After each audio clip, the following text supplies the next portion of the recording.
Welcome to Texas Honda Channel. This is part 15 of K-swapping the Mazda B2300 work truck. This thing is almost there. There's light at the end of the tunnel. It's getting really close. So within the next few videos, hopefully, if God is willing, this thing will start up and at least move under its own power. Before I get started showing you how to make the clutch line, the factory one, work with this setup, I'm gonna go ahead and show you some things that we did. So check it out. One of the first things is this downpipe. I had my good friend Chewy weld this thing up directly to the adapter flange, so I didn't have to go and buy another downpipe. The eBay seller actually refunded me the money and told me to do what I want with it, and this is what I ended up doing. And it should work pretty good. It's still unboltable, so I can unbolt it if I need to, so it's pretty good there. Also, I did the oil pan. I basically took the oil pan off, marked it where I wanted it before I took it off, then drilled a hole, and I put a steel -10 AN bung in there, and I welded it up myself. I've been practicing on some of my welds, and they were getting pretty decent, and then it just started messing up. I think it's just because it's cheap Harbor Freight welder, or the fact that I'm not a pro welder, whatever. But anyways, I ended up grinding it down and then slapping some JB weld on it, and it actually looked pretty good before the JB weld after grinding it down, but I wanted to make sure it wasn't going to leak, and I can guarantee this is not going to leak. So now I have the drain line, the return line ran. I put the oil feed line on. I basically just put one of the T-pieces at the oil pressure switch spot and ran a -4 AN oil feed line. And the kit that I bought off of eBay did not have the proper fittings for the top or the bottom for the return line. So I contacted them, they were no help, but luckily Jackspania is awesome, and he actually has this happen quite often, so he knew exactly what I needed, and he's gonna send some over. So huge shout out to Jackspania again, another eBay seller that is definitely worth buying from, guys. His information's in the description. Huge shout out to him for that. So those are still on its way, and the radiator hose is on its way. So in the next video, the radiator hose will be put on for sure. At the end of this video, it might already be put on, so we'll see what happens. But yeah, I basically got everything pretty cleaned up, and everything's looking pretty good. So I'm gonna show you how I'm gonna be running the factory clutch line and set up here. Now, I did take it off of the truck. It's really simple. You basically just pop this piece right off.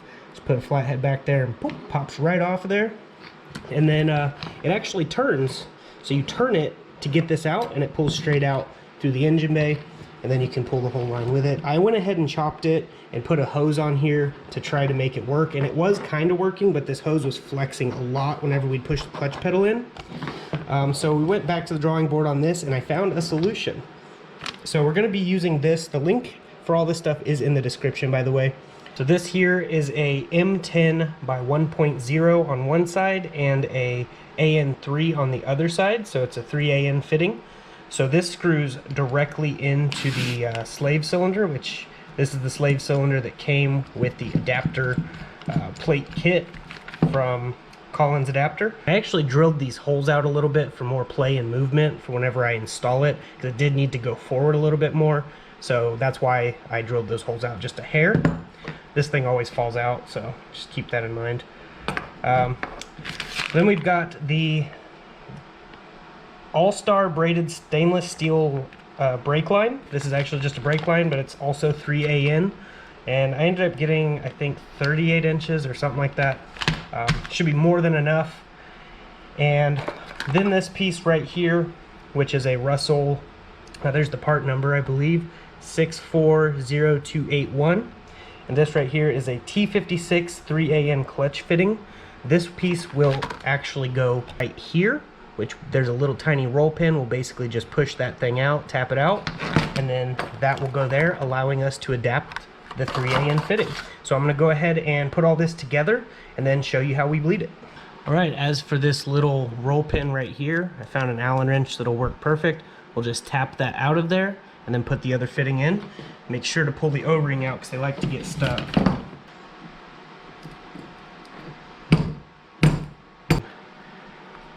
Put it in just like that. Okay, I was just now editing the video and I noticed that it didn't record the most important part. So I'm going to explain it real quick since I already have it all on the car already. Basically, I hydraulic clutch fluid in the reservoir and bled it off of the truck, basically pumping up the slave cylinder till it pushed all the air bubbles to the top while moving the whole thing around to get any air bubbles to surface, because the way the clutch master cylinder sits is at an angle, so all the air bubbles get trapped up top, so you have to lean it like this so all the air bubbles go straight up. But basically connected the line on both ends, and we're at this point where we're going to put it on the truck and then bleed it on the truck. I'm sorry I didn't know that it didn't record. I can't be in front of the camera and behind it at the same time. I didn't know until editing, which is what I'm doing right now. So this is the next step.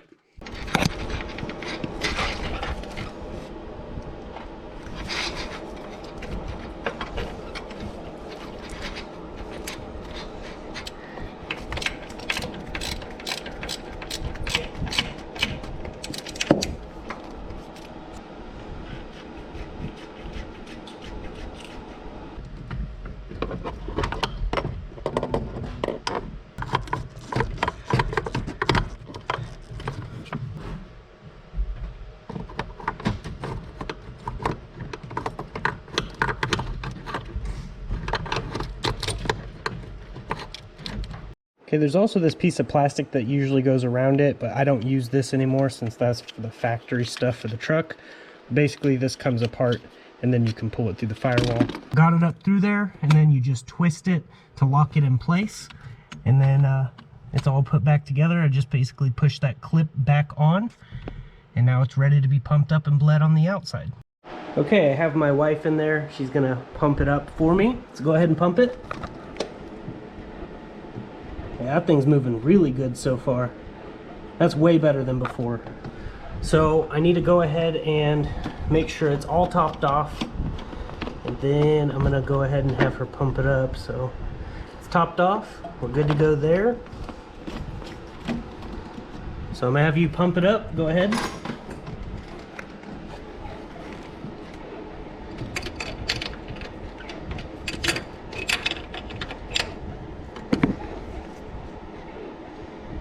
Hold it down. All right, now we're gonna crack it open. Definitely some air in there. All right, go ahead and pump it up now.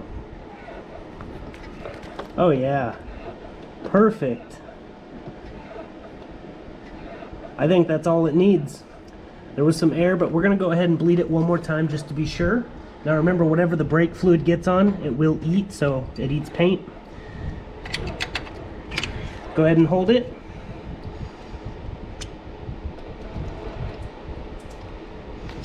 Yeah, there was definitely a little bit more air, but this should all be gone now. Go ahead and pump it up. Look at that thing move. Wonderful. There's no leaks. It's doing good. So that is officially done. While I'm back here, I wanted to show you that mount bracket, an extra support bracket that I welded in directly to the frame and bolted right to the side of the engine. That'll add more strength and stability to the other mounts, which once the other mounts get back, I'll show you how all of that's set up. Synformant basically is making them stronger along with my shifter, so once I get those back, I'll definitely have a video on that. But now I can go ahead and put the intake manifold back on, and then we'll go over some more stuff. Okay, got it back together. I forgot to show you, I got a T-piece right here that runs to the blow-off valve, just runs all the way down there. And I went ahead and did the power steering loop, basically just ran two lines together. For right now, it's not going to have power steering. I still have to get all of that figured out in the future, but this truck is pretty light, so it's not too bad. I've already tried to steer it and it seems pretty good. When you start it moving, it's even easier. Just pushing it around, you can feel it. But yeah. Okay guys, so look, the radiator hose arrived. It's a stainless steel flexible hose. It's like 48 inches long. I'll leave a link in the description for this as well. It's a really nice piece. This one right here has couplers. Now what's cool about these is one side could be 1.5, while the other side is 1.25. These actually come out so you can adjust it, and it's pretty flashy. It's got like a polished look, so that's pretty cool. I'm gonna go ahead and put these on real quick and we'll see exactly what it looks like. Okay, we're gonna go ahead and put this piece on first. Tighten it all down.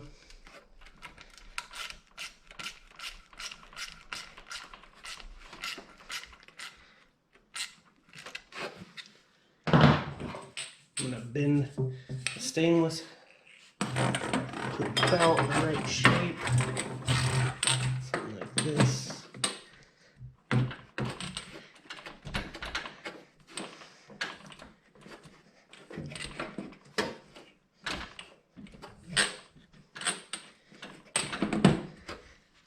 That looks pretty good. I really like that. I'm gonna go ahead and tighten this down. That looks a lot better. I like this stainless hose. It's pretty flexible and should work pretty good. I do have to cut off about 6 inches or so back there, but I can easily mark that, cut it off, and then using a 1 1/4 inch 90-degree silicone coupler, which I ordered, I will connect it and the radiator hose will be complete. Yeah, definitely making progress. So I still have to put some fluid in the transmission before we try to start it.